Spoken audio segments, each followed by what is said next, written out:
And this week, I'll be talking about the need to invest in education in places like Parkville so that every American is equipped to compete with any worker anywhere in the world. Now, these investments are an essential part of the budget my administration is sending to Congress, because I'm convinced that if we outbuild and out-innovate and out-educate, as well as out-hustle the rest of the world, the jobs and industries of our time will take root here in the United States. Our people will prosper, and our country will succeed.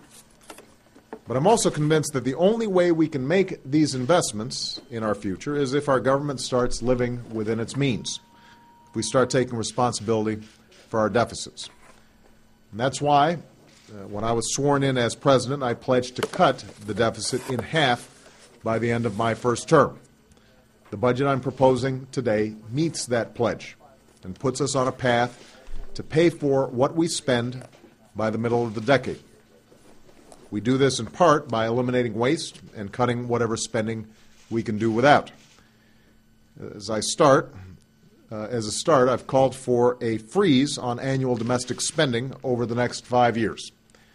This freeze would cut the deficit by more than $400 billion over the next decade, bringing this kind of spending, domestic discretionary spending, to its lowest share of our economy since Dwight Eisenhower was president.